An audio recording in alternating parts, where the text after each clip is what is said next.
say, hey, Alpha Team Leader, no change to the GOTWA. Or GOTWA is still in effect, except give me 20 minutes instead of 15. It's a little time management tool. So, for what that's worth. So you leave your 5-point contingency with your Alpha Team Leader. Alpha Team is going to stay back at the ORP. You're going to take 7 people up with you. You are taking, and this is something you might want to write down. So you're taking yourself as a squad leader, the RTO,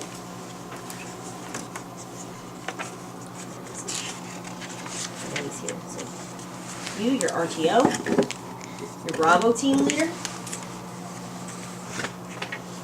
2 members of Alpha Team, and 2 members of Bravo Team. All right? So that's going to leave you 4 personnel back at the ORP. Right, and one of which is your Alpha Team Leader who's in charge of it. They're creating the rucksack plan. You can call up and request 3rd Squad to come full security on your rucksack so that when you come back to pick these guys up, you'll have your whole team. That's going to be METTC dependent. All right. I'm briefing this with a 12-man squad because that's typically what you have at LDAC, and this is a perfect scenario. Understand that at Fall FTX, you might have a squad of 9 personnel because the MS1s don't want to go because it's cold. You know, I don't want to go because it's going to be cold, but I'll have to be there. So you might have a smaller squad, and you got to work with what you got. All right, so I'm just briefing this perfect. All right. So you're going to move forward, and you're going to set up your release point.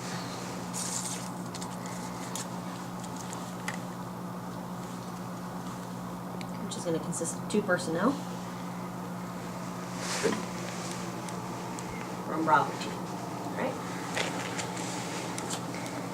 You leave a 5-point contingency plan with that release point. Same thing. You say, I'll brief it during rehearsals. No change when you actually get out on the mission. At this point, I would conduct the mini recon.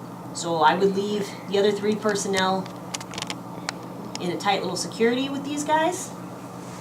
And you and your RTO can go walk along the road. I mean, don't be seen, don't walk on the road, but check it out. And then come back to your release point and say, actually, we're on the perfect azimuth, and the kill zone is going to be right there in the center in front of us because we're just that good. So you designate the kill zone, and you direct your Bravo team leader to start setting up your Claymore. While your Bravo team leader is setting up your Claymore, you're going to leave one of your Alpha team members in the prone here at the release point. You're going to take the other member, and you're going to set them as left side security. All right. Later on, when we start talking about TRPs and PPTs, setting pre-planned targets for when you get indirect fires, sometimes they give it to you on point ambush, sometimes they don't. If they do, I would look at your map because it's very easy to say, well, I'll just put the TRP on the objective in the kill zone. Well, do you guys remember how far back you need to be from the Claymore when you employ it? It's 16 meters.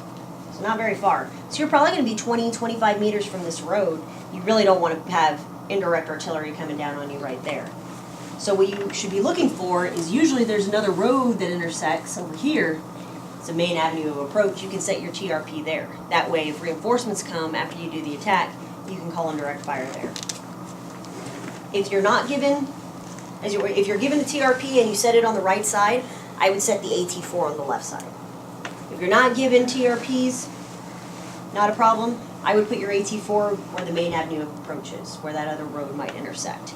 All right, and then maybe a machine gun on the right side, some big weapons. And that's an anti-vehicle weapon. All right, so you set him or her in security. It's the left side facing down the road. You leave him a little 5-point. Come back to the release point. Pick up your other member of Alpha Team. You set them as your right limit, right side security. Same thing, a little 5-point, because they're going to be by themselves. Now you're going to want to leave them comms if you have communication equipment, because they're going to be so far removed. If you guys don't have them for the purpose of these lanes, just make sure when you withdraw you're being loud enough to where they can hear you. One of the questions somebody asked earlier was about whether or not you would have to have 2 people. Because the reason I have you moving with your RTO is so that you're not on your own, so that when you come back you don't get shot. And now nobody knows what the squad leader is. I've always only put 1 person there because you really don't have that many people to do this. All right, so When you do this at the platoon level later on, you can put 2 people in security because you're really limited. So if you've only got 9 people at the FTX, and then 4 of them are on security, and you're the squad leader, that only leaves you 4 people to work with. So, all right. So you set your left side security and your right side security. You come back. Your Bravo team leader is still working on putting that on, working on setting up the Claymore. You leave an updated 5-point contingency plan with your release point, and you move back to the ORP, entering using your challenge password. Once I get back to the ORP, I always like to do a little mini brief or a small sand table, and it doesn't need to be like this. It can look like this. Hey, there's a road here, and there's another road that heads north there. All right, but we're going on the east-west one. All right, we're approximately 100 meters upstream. Any questions? You can just draw them something simple, because they haven't been on the objective yet. They don't know what it looks like. So this is your chance to get them caught up. You're going to pick them up, get in a wedge, move forward to the release point, and pick these folks up. Somebody asked me earlier, they said that they've been told to always leave a release point so that you have rear security. The thing with tactics is that you just need to be able to explain yourself and make sure it makes logical sense. If it makes sense to you to leave a release point because you want someone to pull in rear security, you can. For me, I would rather have the personnel. I need the numbers up there. And you will eventually have rear security because you've just come from here. You've just cleared this area. All right? So I pick up the release point. At this time, my Bravo team leader should pretty much be done setting up my Claymore. So what I'm going to do is I'm going to go forward and check that Claymore. And what I'm checking for is to make sure that it's set up properly, that it's oriented the right way, that it's concealed well, that it's not being blocked by a tree or anything like that, and that it's in the position I want. While I'm checking the Claymore, I've directed my Alpha team leader and my Bravo team leader to start setting up their team members. Alpha Bravo, Alpha Bravo, Alpha Bravo. All right, so they're interlaced like this. My Claymore is set up perfectly. Thank you, Bravo team leader. Then I'm going to come and physically check each person and make sure that they are spaced far enough apart and that they're concealed and that they can see the road. Once I'm happy with where they're set up, I'm going to set myself in the center of the kill zone, and then I'm going to call up to higher and report that the ambush is set. And then we're going to sit there real quiet and really, as long as it takes. Once the enemy comes walking down the road, you're going to initiate fire with Claymore, Claymore, Claymore. All right. If the Claymore doesn't go off, for these purposes, if the TAC tells you it doesn't go off, that's fine. You got a backup plan. Guy with a grenade is going to throw the frag grenade, and that's going to initiate fire. All right. The thing you have to consider, because the next thing I said you're initiating fire, right? So you're going to start firing your weapons. You need to take into account how much ammo you have. So if it's FTX and you've only got 20 rounds to last you the whole day, 20 blanks, well, don't tell them to fire 15 rounds if you're the first lane, right? So always just keep that in mind.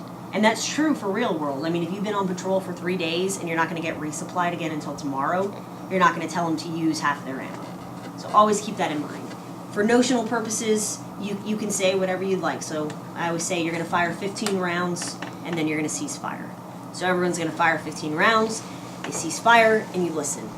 If you don't hear anything, you assault. If you're still hearing what we like to call moans and groans, so they're still alive, we'll continue to fire another 10 rounds. Cease fire, and then you're going to pick up, tell Bravo team to assault the objective. Bravo team will assault the objective along with you. All right, and then once you reach your limit of advance, LOA, LOA, LOA, Alpha team is going to turn around. That guy's headless. And you now have 360 security of the objective. Your security elements on the road are still facing down, so you've got security on the road, you've got security facing forward, and security facing to the rear. All right? So the next thing you're going to do for RTLPs, the way we do it, the first people you call in is the EPW team. And you set up a little EPW collection point so that you can clear them and then move them to the collection point and search them. What I saw happen a lot last year is people would do it right there in the middle of the road. They just search the EPWs, squad leader standing right in the middle of an LDA. All right. Once again, we're trying to get you to think, real world, not just LDAC linear, so you wouldn't want to do that. So what I would do is I would just grab them, pull them right off the road. You don't need to move 50 meters back, but I just wouldn't do it right there in the middle of the road. All right? So meanwhile, you're trying to get your reports from your team leaders and all that sort of stuff, and they're searching the EPWs. Something you need to keep in mind is if your EPW team both come from right here, you get this big open area. You need to make sure that your team leaders are adjusting security at all times. It's your responsibility, but your team leaders are there to help you make it happen. So make sure you stay on them for that. EPWs have been cleared. Now, usually on this type of mission, you're not going to suffer casualties if you did it properly because you had the element of surprise, so they didn't have a chance to fire back at you. And typically, your enemy probably won't be a casualty either. They'll probably be dead if you did it properly. But if you do have casualties, you'll have to create a casualty collection point and bring your aid and litter team in to treat them. Something else someone else asked, they said that the Alpha was located back at, the casualty collection point was located at the Alpha. That's true. When you get the op order, that's going to say that. But if the Alpha is 400 meters away from your objective, you're really going to pick up those 3 guys that are bleeding and carrying them back 400 meters? No. Yes, there's one back here at the Alpha, but you can create your own casualty collection point, and in fact, you will have to. And it can be wherever you want it to be. You just need to understand where you are on the map so that you can find that 8-digit grade if you need a call for dust off. All right, so you can put it by the ORP. You can do it right on the objective, whatever you'd like to do.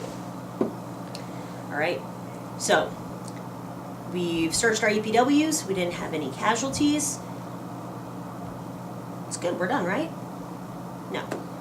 There's always 4 phases in our operations. So phase 1 is planning, happens here at the Alpha. Phase 2 is movement. Phase 3 is actions on the objective, everything you just did, and phase 4 is withdrawal. You should always have a withdrawal plan. All right. So the way that I'm going to teach it to you, and you may hear a couple different ways, so find what you're comfortable with. The only thing that we don't want you to do is say fire in the hole unless you're actually going to blow something up. And if you're saying fire in the hole, you shouldn't be blowing it up while you're still on the objective. You should be moving off. But unless they tell you to blow something, you may not necessarily have to. So, especially not in a point ambush. You're there to kill the enemy personnel. Alright? So, the way I do it is I use red, white, and blue. And you would brief this when you're briefing your sand table so that they understand the withdrawal plan. When you say red, red, red, your Alpha team is going to pick up and move back to the ORP. And once they hit the ORP, third squad security should be there, if that's what you got. If not, you're still going to pull 360 security and a full 360 as opposed to just one side of it, because they're going to get there before anybody else. So you call red, red, red, they move. And you call white, white, white.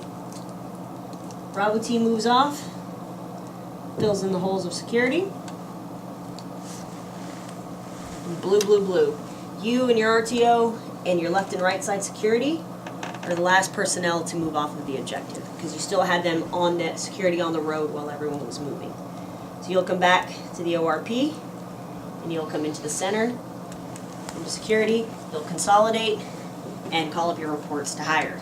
Now, you can call while you're on the objective, and in fact you should. You need to be. It needs to be happening quickly.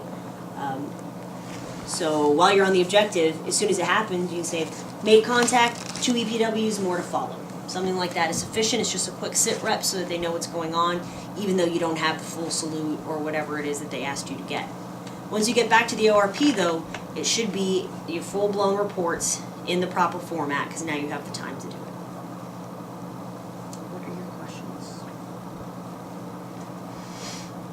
I know it's a lot to take in. I mean, there's just a lot of moving pieces, but you guys are going to do this a lot. There's going to be a lot of repetition, and you're going to be surprised at how well you can do this.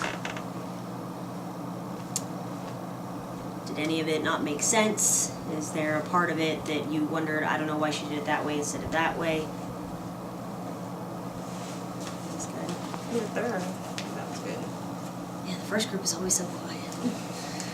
It happened that way this morning, too. You had a breath, aren't you?